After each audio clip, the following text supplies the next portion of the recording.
I want to first start by just commenting on this photograph. This was one of our lightning tests, one of our first lightning tests. It's a 3-inch SansEC array, so there's multiple SansECs. And I wanted to point out to you that we can interrogate any of these sensors, just one, and know what's going on over here. So there's cross-coupling in a SansEC array, and that's an important feature in how we actually incorporate these on future aircraft.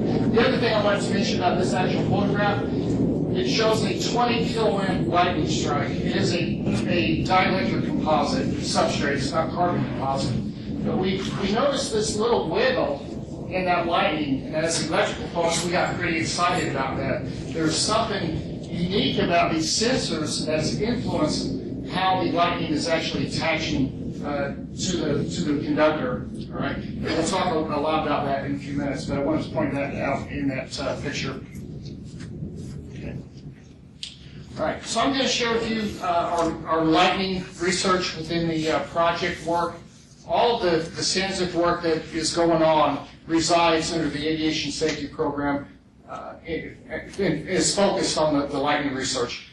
But all of this application is directly usable by you folks, because we have the same challenges that you will have in trying to bring this type of technology to your industry. And so I think it's relevant that we show these slides and show you where we're at, and I think we can help you get to the same point. However, our challenge is a little different. We also have to worry about lightning, so I think we've got a bigger challenge than what you're going to have.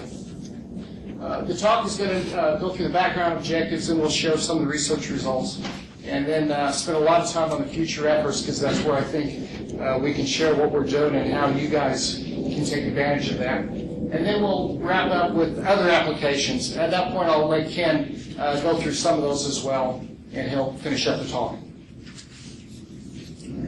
As I mentioned, we are supported by the Aviation Safety Program, which is NASA, under NASA Aeronautics. Our project is called the Atmospheric Environmental Safety Technologies Project, which started, I think, in 2009. So the work we're showing for the lightning SansEC has been around about 3 years, 3+. And we've done some great work and achieved significant project milestones, which we're happy to have behind us now, which enabled us to have more time to possibly work with you folks to use this in other industries.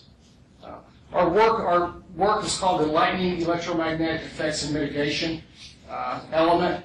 It is not just SansEC. There's also work going on in lightning environment. Jay and Tron work that area. They've got a really neat Faraday sensor where they can sense lightning currents on an airplane. Our work in SansEC is we want to look at the damage that occurs on an airplane and also provide the lightning mitigation, the protection to the airplane.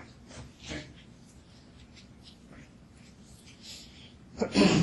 As Ken mentioned, the way aircraft are protected from lightning today, composite aircraft that is, aluminum aircraft, they're a natural Faraday cage. Okay? Once we figured out you need to keep the fuel tank from exploding, keeping the lightning energy out of the fuel tank, and protect the avionics, they're safe, they're good to go. Composite aircraft are a different animal. If you don't put a conductive sheathing over the composite, you're going to have puncture damage, very likely. Bad failures. And so that forces the aircraft manufacturers to put what we call an LSP, lightning strike protection layer on it. And it's normally a conductive metal, a copper mesh, aluminum mesh, something like that. There's been a lot of interest recently to make it out of carbon nanotubes and other exotic materials. They've not proved that. Maybe one day they will. Graphene films is another one. But right now, the standard is a copper mesh, aluminum mesh, something like that, interwoven wire. They do take damage. It's not a pristine solution, but the damage that's inflicted is acceptable. And you keep flying and everybody's still happy. But when they land, they have to look over it. They have to visually inspect the airplane and do what they call a tap test. They take a quarter and tap on that airplane structure and listen for delaminations. It makes a different pop when you hit that nickel or quarter on that composite airplane. And based on that, then they determine how bad it is and what they have to do to fix it. What we're proposing is to develop a smart scan. We know that we can use these SansEC sensors to sense damage in dielectric materials. Our challenge was to try to advance that to work on a carbon composite material. And by doing that, we can we can replace the metal mesh that's used on the airplanes and come up with a way to sense for damage. And it's not just lightning damage, it's any type of damage. Bird strikes is another big problem at a lot of the major airports. And the pilots don't know if they've been struck or not. They might see feathers fly, but they really don't know. Same thing with lightning. You don't know if you've been struck by lightning. You might think you have. With a sensor system like this, structural health monitoring, we can determine exactly. We can feel that impact and know. And that would be if you incorporate this in flight. And you don't have to incorporate this type of system in flight. It could be a ground-based system. But it's just naturally part of the aircraft itself. As Ken mentioned, there's a lot of different sensing attributes that the SansEC brings to bear. In our case, if we were to put it on an airplane, it could also become an ice detection sensor, which right now I don't think all the planes have it, but it would be naturally inherent with this type of system. It can also help you do manufacturing control. I think we have a attendee here from Excel. I'm excited to have that person here, composite manufacturer, because if you incorporated SansEC, as part of your layup, you would know from start to finish in the curing process that you've got integrity of that and quality of that panel. All right. Another very prominent feature that we will develop is wireless fuel tank sensing. For composite airplanes, a lot of times you have wing in the fuel, fuel in the wing, sorry about that. And they have capacitive probes that requires you to put wires into the fuel tank. With the SansEC sensor solution, we can have the sensors inside with the fuel, but wirelessly interrogated to remove the potential of lightning energy reaching the fuel. And I think, once we get to that point, the manufacturers will be very excited because they need double or triple redundancy and in their safety precautions, and a system like this could really help them get there. Okay. Now let's talk about some of our results. Demonstrate SansEC can operate on carbon composite materials. This was a really big deal for us. The way the solution ended up being is we use a very thin mu metal, which is a high permeability material. It sort of is like the way a transformer works. You have a set of coils with a magnetic core wrapped around another set of windings. Okay, that magnetic core provides a coupling mechanism. You're concentrating the magnetic field in that core to help improve coupling. That's essentially what we're doing here. We're putting more energy into the magnetic field rather than the electric field because on a carbon composite, it's very resistive, and it's going to eat up the electric field. It's going to reduce the amount of signal that you get back. So you have to, do some magic tricks here and increase your magnetic field coupling, and that's essentially how this has been able to be achieved.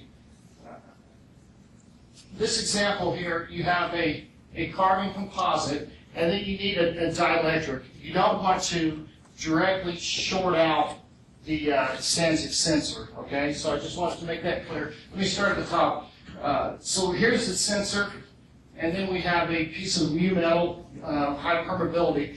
The size and the shape of what that mu metal is still undetermined. We've not optimized it. There's a lot of work for us to figure out what is the minimal amount of the magnetic material we need and where does it need to be located under that sensor to maximize what we're trying to do. For an aircraft, we're worried about weight. The mu metal is kind of a killer for us, and we need to come up with ways to overcome that. But I think we will. It's sort of a material science project at this point. We've demonstrated feasibility, so now it's just the engineering of the materials to realize this. So again, you have the sensor on top, then you have the mu metal, and then the composite. The resulting data I want to go through here.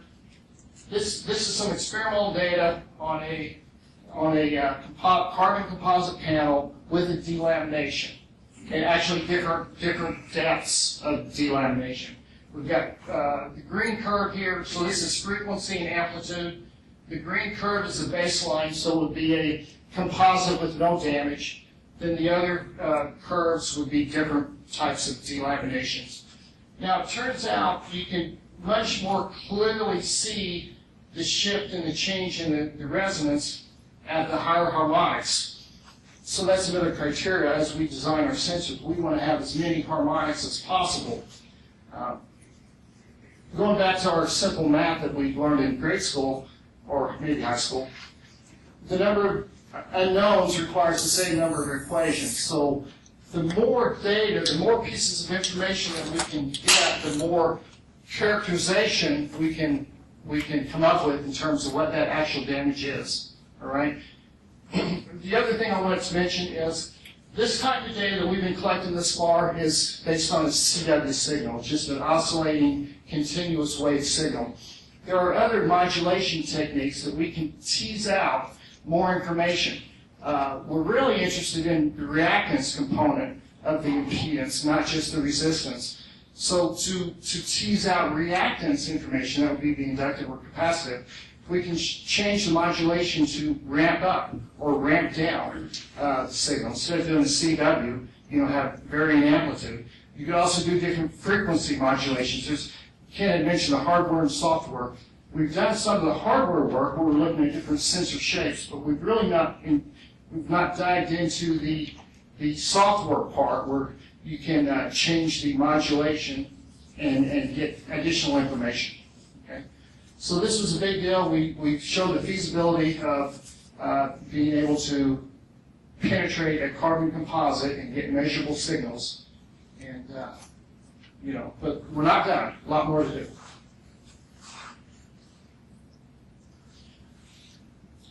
We also demonstrated that SansEC can provide lightning protection on composites. We've done a lot of lightning tests, well, 3, not a lot. I think we've got maybe 100 different tests over those 3 different lightning series of data. And I think we're still going through it and learning things. The photograph here is kind of interesting. So it shows the lightning being initiated. That doesn't look very clear to me now, but smaller it did. Anyway, you can see on the corner, can you see the sensor there? Can you see the sensor? Mm-hmm. So you're getting some of the current buildup on the corners there. I think this was maybe a 4-inch. The geometry of how that lightning attachment, how lightning attaches to these sensors is dependent on the sensor geometry. We can manipulate where that attachment is occurring. I'll show you some of that later. To validate that these sensors would be sort of equivalent level of protection as what the copper mesh would be, we developed a series of tests to identify what that baseline number would be. We worked with Boeing in Seattle and came up with procedures, which are available, by the way, which provide a universal common practice to conducting lightning tests. Folks that are developing some of these exotic materials like nanotubes or graphene sheets, I'm hoping that they take this information and use that in their comparisons, because it's exactly what we've had to do for ours to show, hey, we can expect to meet FAA certification based on comparing to methods that are accepted now. Part of that Boeing work and that universal common practice included looking at variables, damage mechanism variables, such as the electrical current propagation. What direction does it go? Okay, or we have a test bed that can measure all 4 sides of the lightning test panels and identify, where that current's going. We also collect thermal data from the backside to look at attachment. Where it heats up is where the lightning actually attaches, and I'll show you some of that data very briefly too. Then the third parameter is mechanical impact. We can measure what the impact from a lightning strike is. We want that data because we feel that these sensors can actually manipulate how that lightning is being attached. So I guess enough said on that. Following these procedures, we were able to have damage assessments done And that work was actually done at the National Institute of Aerospace Research in Wichita. And they provide us these values. They follow the procedures we gave them. That's part of that universal common practice. And it showed that our SansEC sensors, were comparable to what a protected panel was. So what this is, we had a 100 kiloamp strike, and it would be 3 different lightning waveforms. I know you don't care about that, but 100 kiloamps, and this would be what needs to be tested for a zone 2A. Okay, zone 1A is the toughest. It's 200 kiloamps, but that's for nose tips, wing tips, where the lightning is most likely probable to initially attach. Okay, we're not talking about those limited regions here. We're looking at fuselages and maybe over wings. So that's the zone 2A. So it's a lesser requirement. So these tests again are at 100 kiloamps, and we show that our SansECs have comparable damage values as the standard method. So we were very pleased that we were able to get this done and have good results. Now I'm going to show you a video of a lightning strike.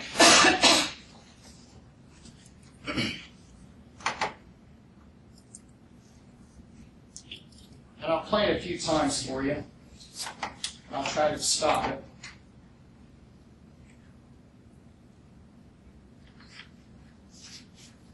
We had filtering on the camera, and that's why it's sort of dull.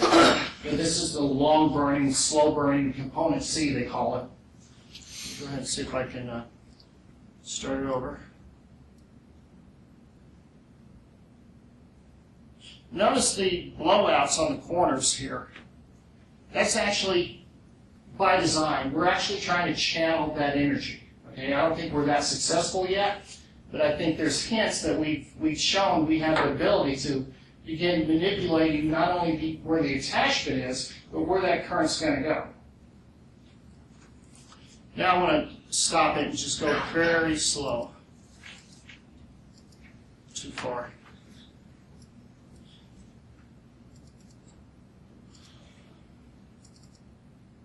Still too much. What I wanted to show, and it's hard to get there, the initial attachment. Right there. Do you see it? That plume covered just the sensor itself, and then it got brighter because the lightning waveform, it ramps up very quickly in time. So you see the plume right over the sensor, and then it gets brighter, and then you have hell breaks as it penetrates. But anyway, that's one of our lightning tests. Okay, the next slide talks about some of our observations. I showed you that lightning video, and this is what I was actually wanting to capture, in the still frame. The attachment on a SansEC is dramatically different than what it is on a copper mesh. Here's the lightning attachment on a copper mesh, very well defined, one spot. On a SansEC sensor, it disperses that energy, and that's a good thing. In fact, some of the lightning strike protection technology, such as the interwoven wire, it bases the effectiveness by dispersing the lightning energy. Because these sensors are open circuit, that they naturally create this phenomenon for us. Now let's talk about lightning attachment. This is an electromagnetic simulation. It's the E field of the SansEC sensor. So what we did, we ran the simulations, and it shows where you have the highest electric field. So in this case, you have greens and yellows. Blue is low, and then you have the higher electric fields in these locations. Okay, is that clear? So that's how it's resonating. But this is just at one frequency, all right? It's at the primary resonance frequency, and you get that mobile structure. This photograph here is a backside IR temperature profile taken during a lightning strike. And where you have the heat is where you have lightning attachment. Now, when I first ran my first test, it was interesting to me that the lightning current just doesn't attach one place and go around like you would think in a normal conductor. It doesn't behave like that. It appears, and this is what we've seen, that the attachment locations are identical to where you have the high electric fields. And if we think about that, that kind of makes sense. If you have a lightning strike on a, say, on an airplane, and as you're moving through the strike, that attachment moves, okay? And where it reattaches is based on the electric field distribution. If there's some paint anomaly and you have electric field breakdown at that location, that's where you get the lightning attachment. So that's what I believe we're seeing here, that we're actually getting the lightning attachment at the high electric field distributions. And how that is possible, the lightning actually brings its own electromagnetic wave. It's actually pinging the sensor during the strike. As you're moving that current, you have a very strong electromagnetic wave preceding that lightning, and it's setting up the modal distribution on these SansEC sensors. Okay? That's very exciting to me. In fact, even if you didn't want to have structural health monitoring on your composite airplane, it could be, designing SansEC sensors on that airplane may be beneficial just to be able to locate where that attachment is going to be. We also feel that we can manipulate this modal structure, okay? And so we can, bring it to one spot. There's a lot more work to be done, but I think that engineering is possible, that we can, increase the probability of lightning attachment to a given area. If you can do that, you can really reduce your weight, because you can show the FAA that you can change your zoning requirements. All your lightning strike protection is based on what the zoning says you need. And if you can manipulate that through these means of SansEC sensors, then you have a chance of beefing up your protection in one spot and lessening protection in the other. Okay, so that's the kind of neat work we would like to continue pursuing. All right.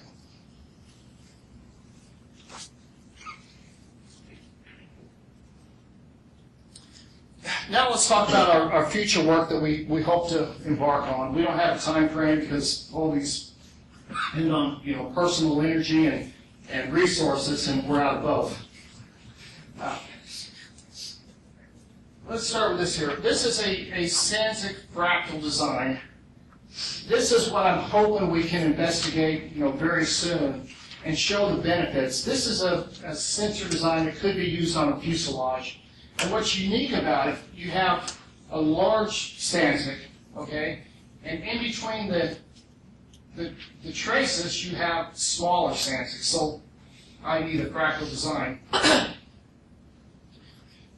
You would have a very low frequency response from the large one, and then a higher frequency response. You're going to want multiple frequency. The more interrogation capability you can get on that composite to help you understand what's going on with it, the better. So I don't think it's going to be just a single, resin. It's going to be a multi-frequency approach that we're going to eventually need for this. The other thing I want to mention, we've shown in the lab that you don't need to be wireless with these sensors, okay? We can connect up to this end right here. We can connect to that tail, apply a voltage, the ground is open, put your source here, and that resonates the same way. Now it's going to have a little difference, right, because you've changed the sensor itself.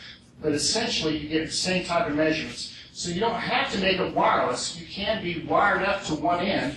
It's still a wireless sensor. It's still, it's still an open circuit, and it behaves the same way.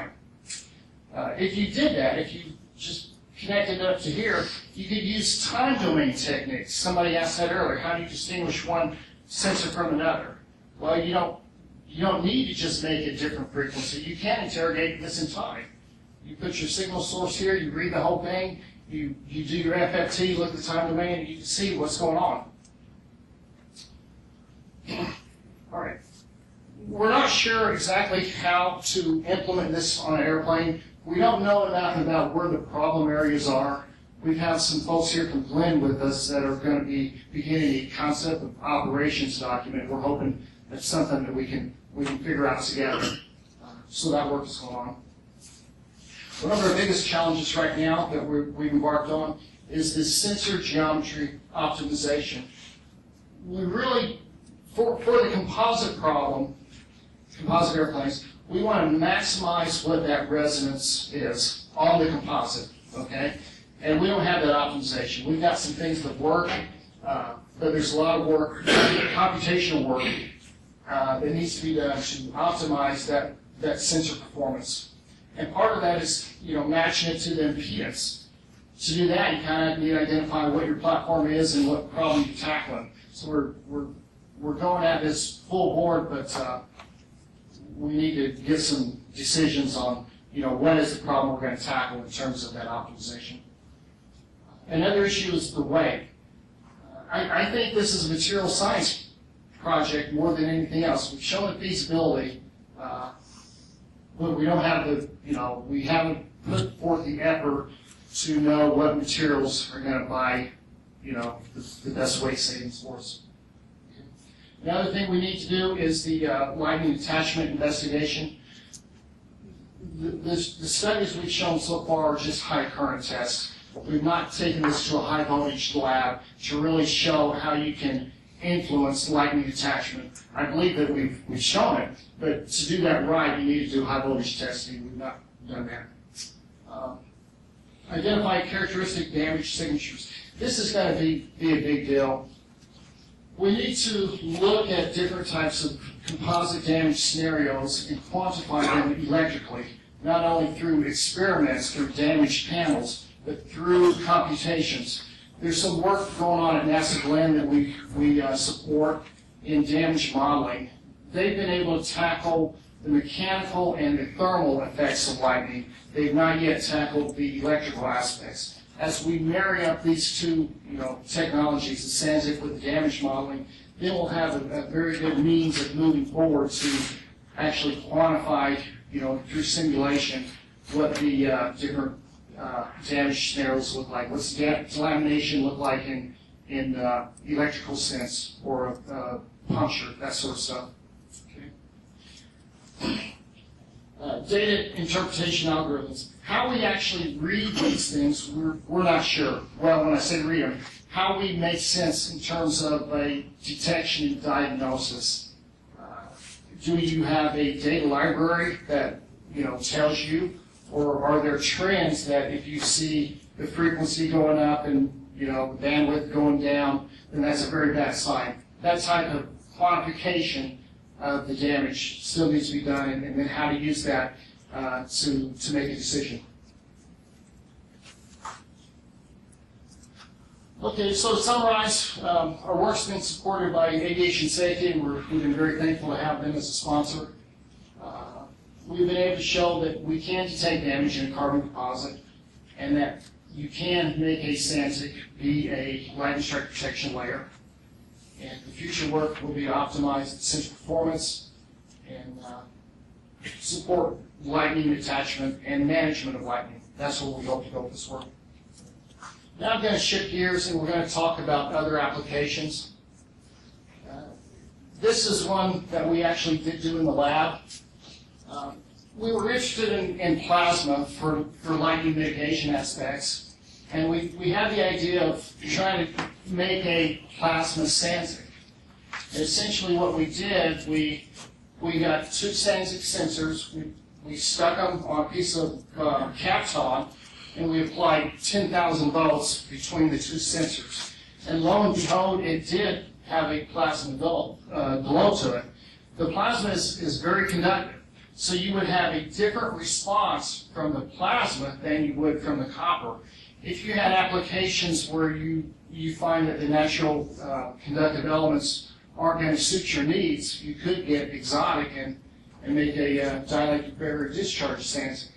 What's also neat about this, you can vary the voltage to make it adaptable. You can change the gap width and the trace width of the plasma, and that's going to change your characteristic resonance. So you can increase your operational bandwidth. So that's kind of a fun activity. Someone else also mentioned pipelines. This is a pretty good application for the SansEC. If you had SansEC, say, inside the pipeline, you would be able to sense many things. The flow of the the liquid. You can measure the integrity of the pipe. If your flow change, you can measure, leaks. You could also put these in water wells. We had a nice photograph, but that was another one that didn't make the cut. Line your pipe with SansECs, one after another. And you can, as I mentioned, you can read one sensor here and expect to couple, I don't know how far down, we need to do that work, but you can couple to other sensors. So you don't have to measure every SansEC. You can measure one, and if you couple them correctly, you can get measurements from the others. So for a water well that's dug in the ground, SansEC sensors on the sidewalls, you can get water line. And that's kind of a big deal for folks in drought conditions that live out in the country. There's not many ways that they have now to measure the volume of water still in the well.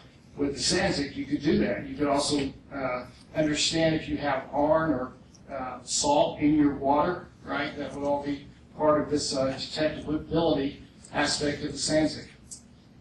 Now, we're not claiming that we can penetrate metal, but if any of you are interested in trying to get a SansEC to work on a metal application, I think we should talk, because we have ideas. We can't defeat physics, but I think we can be smart enough with physics and maybe do something there. Okay? All right. SansECs in your home is another topic. If you could put these under a floor, for instance, you could learn a lot about, if you wanted to learn a lot, right? People's personal habits. Let's say you had an elderly person that you were concerned about. This would be a way to monitor them in their home. You would know that where they're sitting. You would know when they go to the bathroom. You would know how many times. Another picture that didn't make it was a person laying in the bathroom. That's a big deal for folks, falling, slipping, and then nobody, finding them.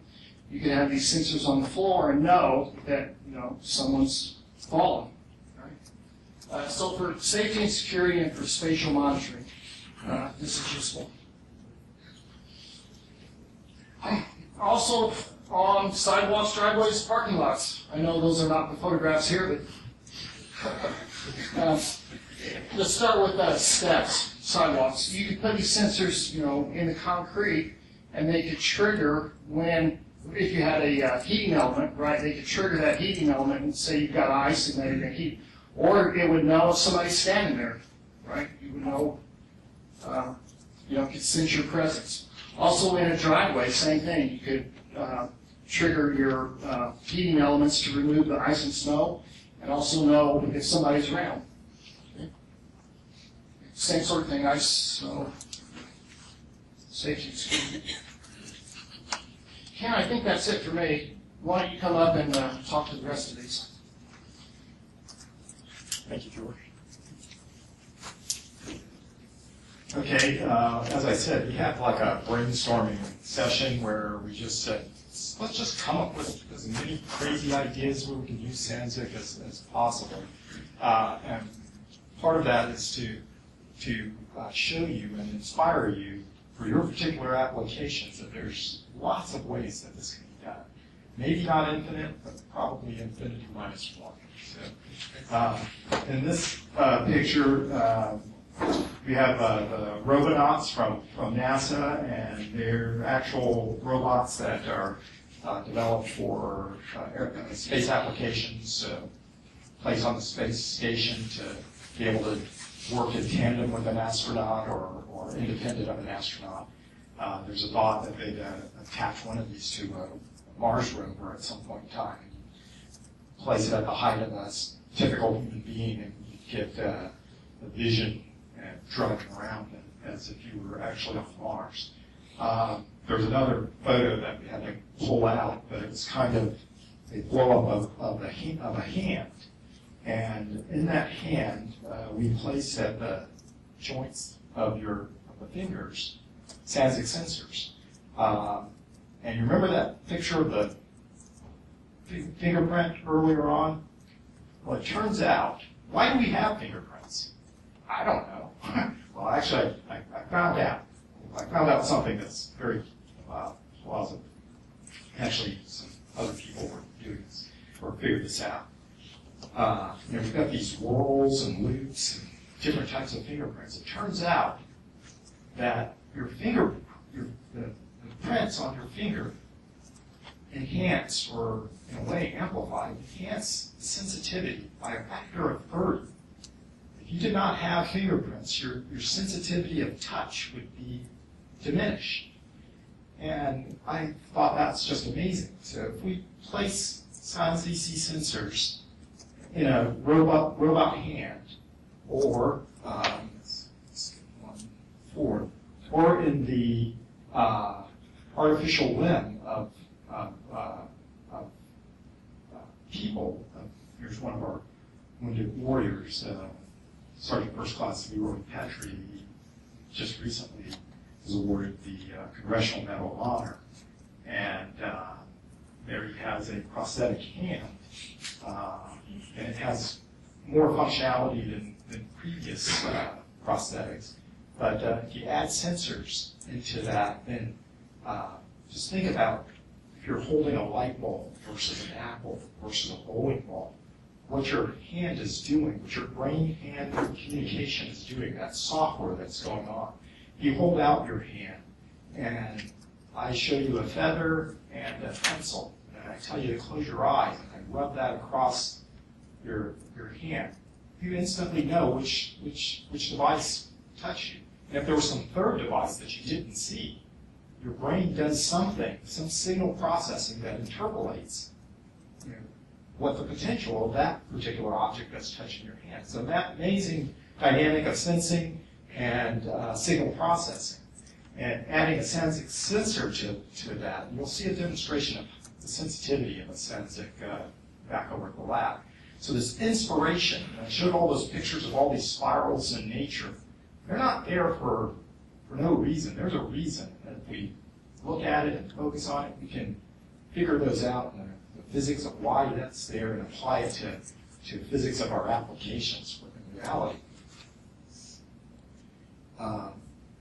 Medical applications. George is very interested in medical and biomedical applications. The picture on the far left there is a electromagnetic phantom that is a product of FICO tool. And if you own FICO, you can go to the FICO website, their support area, download this human phantom. And we haven't done this yet, but you can place SansEC on it. The phantom has realistic dielectric properties of different components of your body. We're mostly seawater, right? And water has a dielectric, has a fairly high dielectric property on the order of E. If you freeze it, it drops down to about 30 or so. And if you turn it into steam, it drops down to about 3 or so, 2 or 1. But with this computational tool, we came up with the concept of implementing SansEC into bandages. Remember that chemistry chart that I showed you with all the different thin foil metals that you could use? It turns out that silver, and the Romans do this for a long time, is a natural, the ancient Romans do this, it's a natural antibactericide. And so this is an example where if you embed it in a thread-like manner, a SansEC sensor made out of silver into a bandage, you've got the antibacterial properties of the silver and the sensing properties of the SansEC in a bandage. It could be placed on a wound to monitor things like skin risk factors or diabetic ulcer changes in the wound, blood clotting, those kind of things. I found this picture that we were able to keep. It's an ancient picture of God is Telephos, son of ancient mythological son of Hercules, and it's on a base in the British Museum, I believe.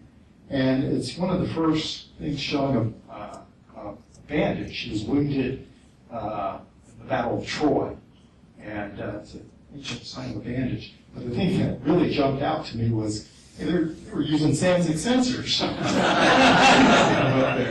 So it's everywhere. It's incredible. It's incredible.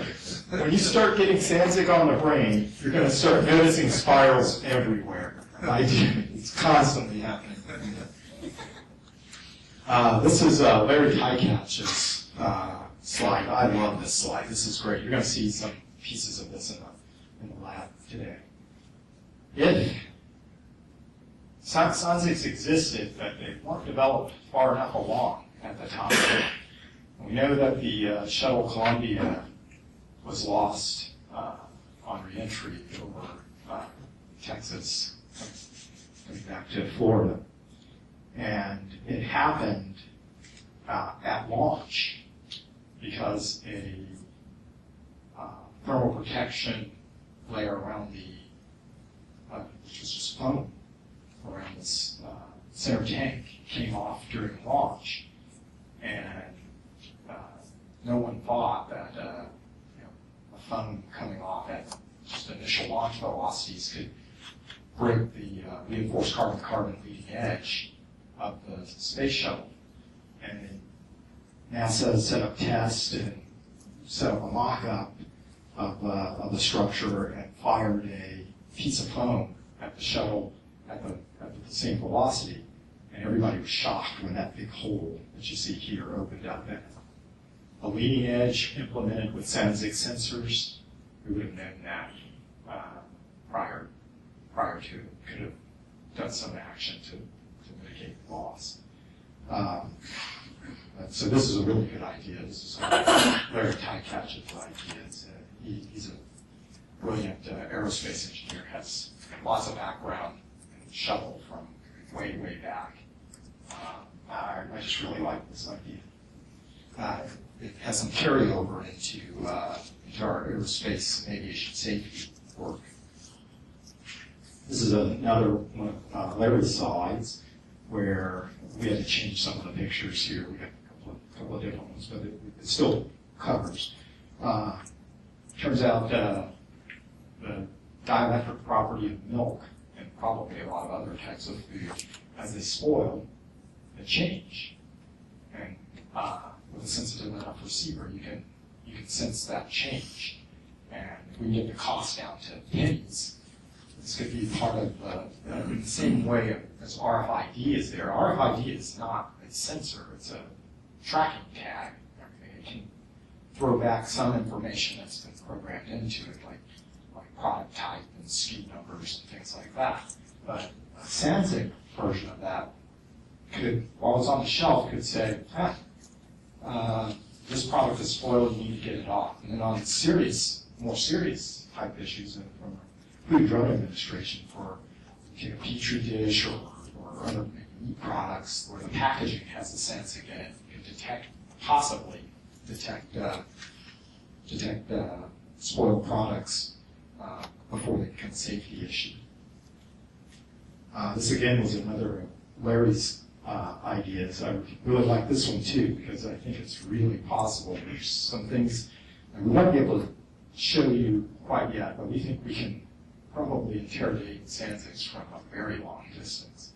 And Larry's idea is showing an Earth observation satellite with large SansECs, very large SansECs that are embedded into building materials of roofs and such, and detecting changes, maybe environmental changes, or such that the National Oceanographic and Atmospheric Administration may be interested in.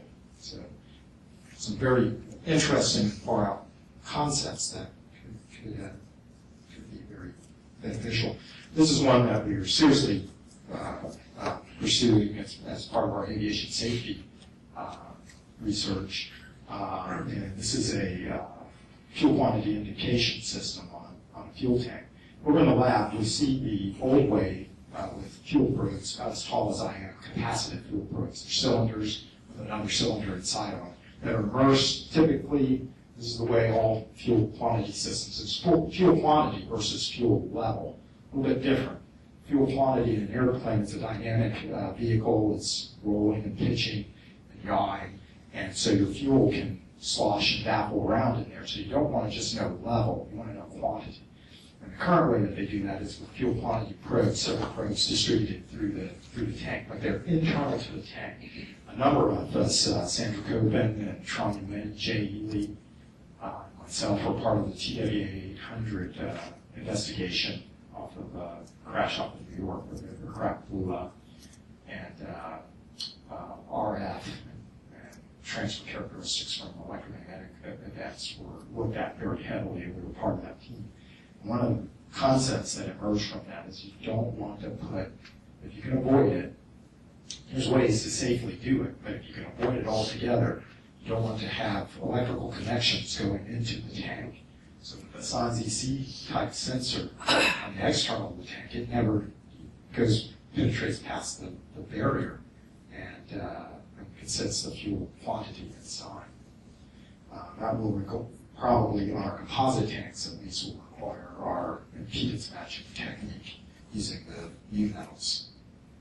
We talked about icing built up on the leading edge of a wing just a couple of days ago with the Air Force Academy. There were a couple of cadets and a couple of officers were flying the Academy's parachute team from Colorado Springs, I think, to Texas for a meeting or an event.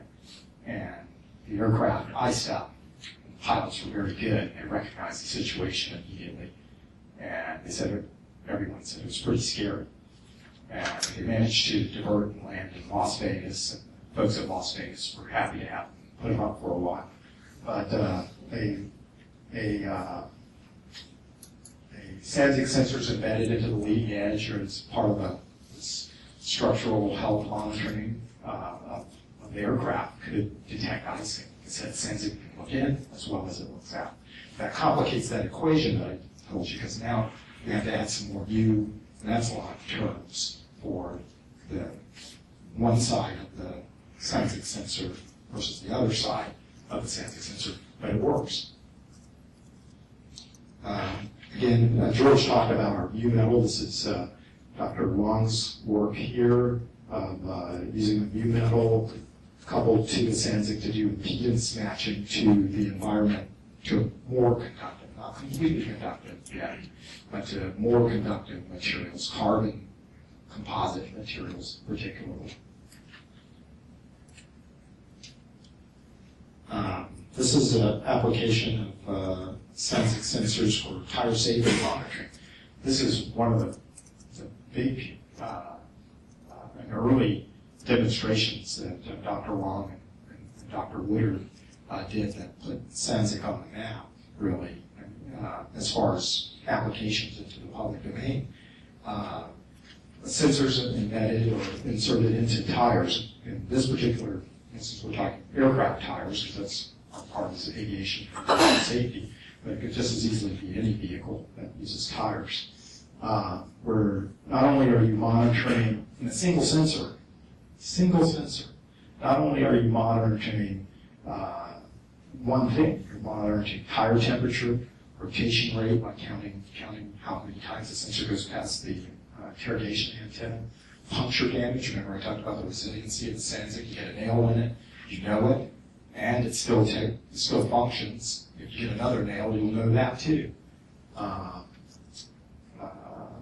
Different tire wear, what wear conditions. There's ways to implement the SansEC in a way that you know the condition wear state of your tire before it becomes a problem. It's basically another view of that, and that's, I believe, an actual aircraft tire where they implement that. We don't have this set up as a demonstration today, but it's a really good one. Applications where you're interested in detecting the punctures of material. It's talking about tire damage, but it could just as easily be bulletproof vests for soldiers or anything. If there's an impact to the sensor, particularly if it damages the sensor, you know it. You know the location in there.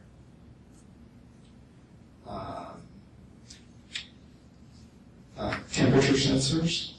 So for contact, use a temperature-sensitive material, and as the material changes its diverse properties because of the changes in temperature. You can sense that. There's a very good paper from Dr. Rock and Dr. Woodard showing calibration curves of sensing different temperature regimes. Again, you can do that all in a single sensor. This is a commercial application, and one of our attendees is from the company that developed this. This is another type of level sensor, or it could be fuel or any type of liquid, where I was describing where the sensor is up here, but it's attached to a capacitive component that comes down. As you immerse that into a liquid, you can measure the liquid level and monitor it from external with the antenna.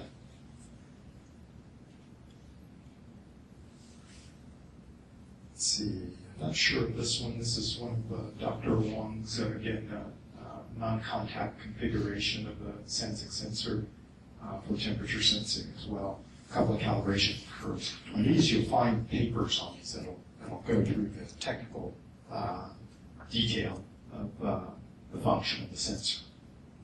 And some good mathematics with it too. And I think that's it. I'll hand it back over to George to go through the what we know. Go ahead. Okay.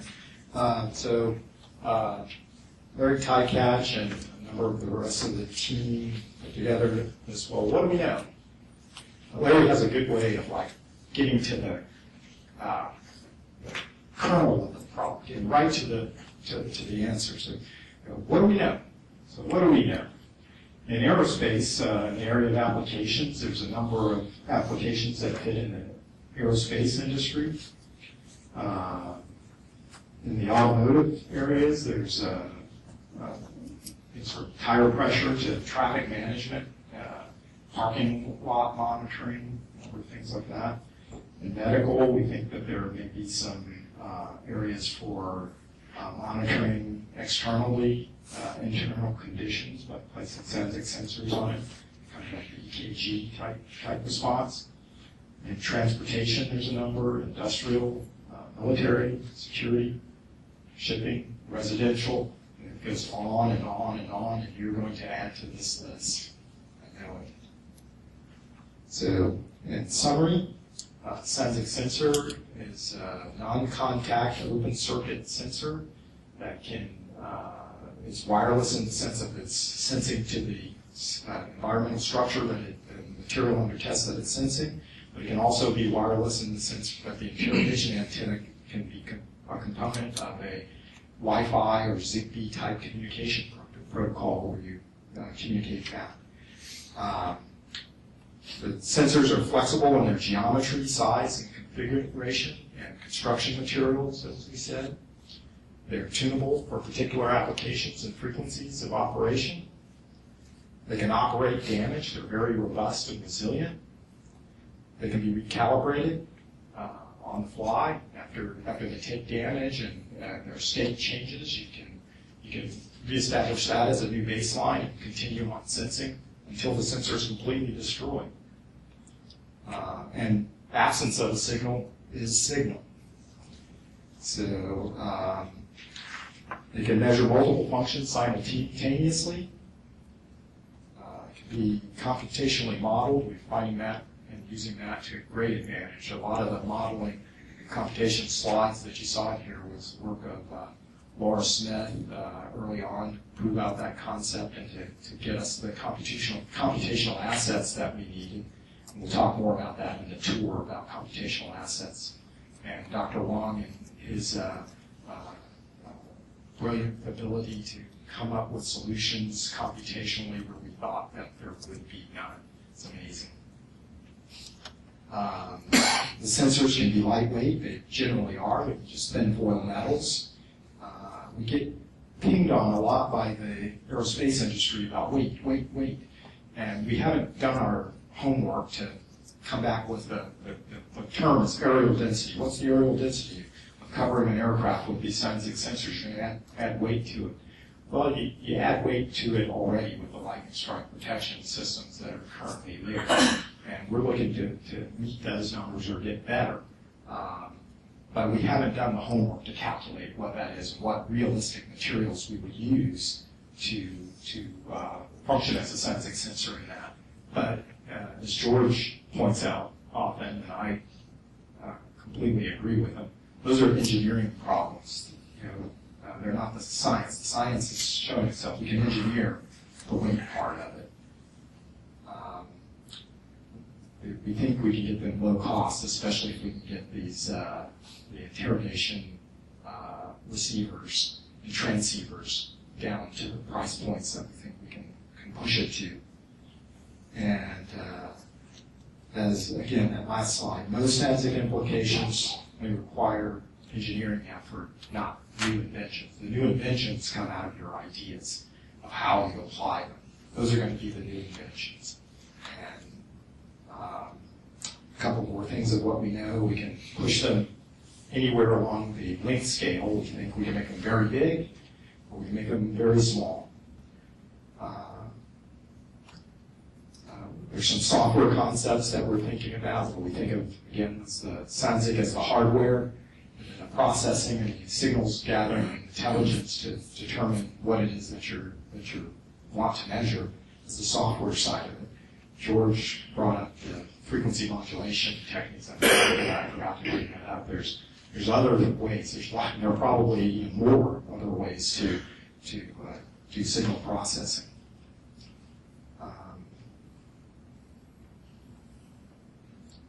So, what's next? This is another one of Larry's slide. What's next? We've got a large intellectual property portfolio that is managed at Langley through our legal counsel and Ray Turcott and Kathy Kazern and Pauline, our technology transfer office. We want to create more SansEC expertise, bring in we have the EM electromagnetic expertise, but we can bring in other expertise areas that you have and other people that we can find for, say, like the digital signal processing and going. Development of equipment and facilities. So you're going to see some facilities later today. What you bring to it and why I really like you guys. And you are my audience. I don't feel nervous or anything talking with you because you bring the realism to the desire to take a technology that we know it's there and bring it to reality, to push us up that curve. And that's, I'm very comfortable with you. You're my type of people that I love to talk to and kick around these ideas. So product development and manufacturing. Yeah, so we don't have those ideas. We don't build anything. We don't build a space shuttle. We don't build airplanes. We research and develop technology concepts.